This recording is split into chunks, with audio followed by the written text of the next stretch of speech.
नमस्कार, मैं सुशील कुमार सिंह। नाग पंचमी आने वाली है और भगवान शिव के भक्तों का महीना सावन चल ही रहा है। ऐसी स्थिति में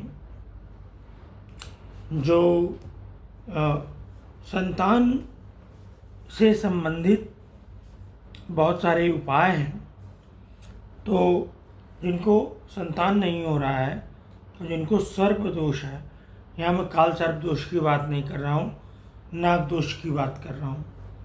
तो जिनको सर्प दोष या सर्प श्राप है, उनके लिए उपाय है, या तो वो नागपंचमी से शुरू करें, नागपंचमी से, या सावन के किसी सोमवार से।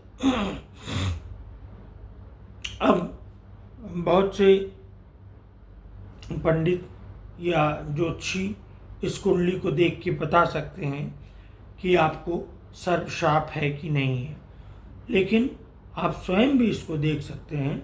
ऐसी कोई बहुत भी विशेष बात नहीं है। यह पराशरी सिद्धांत के तहत आता है, और अगर आप पराशरी सिद्धांत या बृहद पराशर होरा शास्त्र नहीं पढ़ते तो राव सर की प्लेनेट एंड चिल्ड्रन इंग्लिश में और ग्रह और संतान हिंदी में है, उसको आप पढ़ सकते हैं। तो सबसे पहले जो मैंने देखा है, नाग जो होते हैं, तो नाग और सर्प में अंतर है। हालांकि हम अब सर्प ही होते हैं तो हमने सर्प कहते हैं।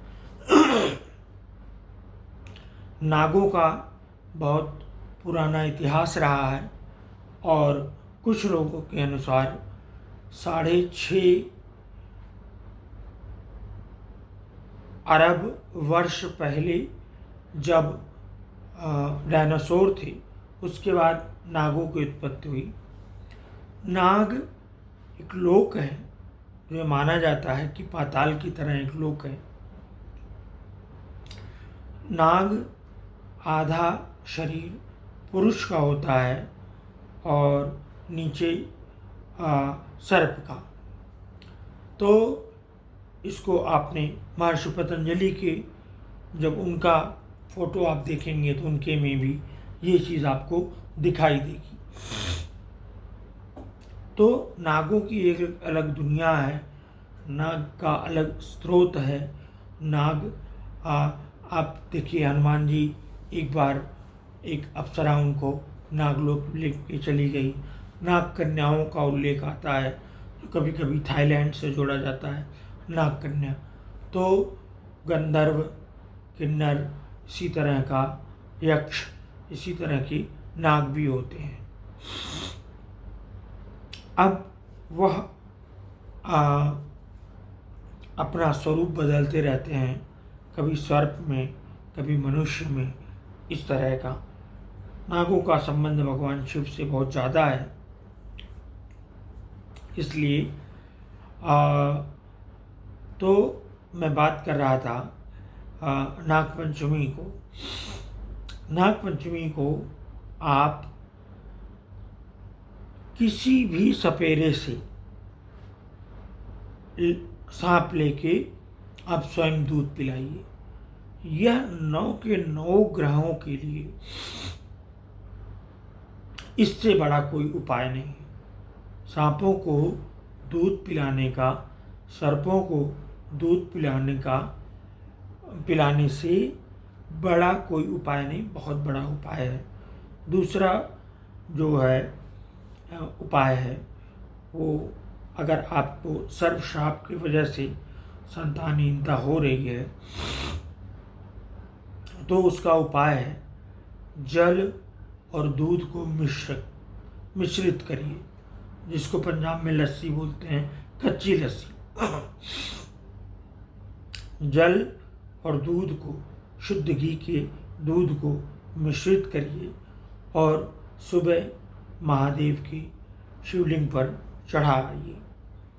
फिर सुबह 11 बार, दोपहर 11 बार और शाम को 33 बार शिव स्तोत्र पढ़िए। यह शिव तांडव स्तोत्र कदापि नहीं है, यह शिव स्तोत्र है। इंटरनेट पे सब कुछ सर्वसुलभ है, शिव स्तोत्र करके डालिएगा। मैं थोड़ा पढ़ दे रहा हूँ। तुम ब्रह्मा सृष्टिकर्ता च त्वं विष्णु परिपालकः त्वं शिवः शिवदोऽनन्तः सर्वसंहारकारकः त्वमीश्वरो गुणातीतो ज्योतिरूपः सनातनः प्रकृति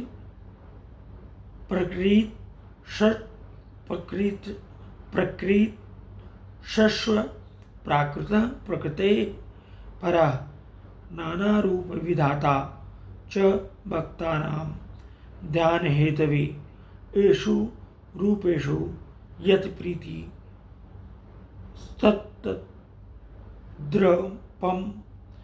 बिभर्षि च सूर्यस्तवं सृष्टिजनकम् आधारः सर्वतेजसां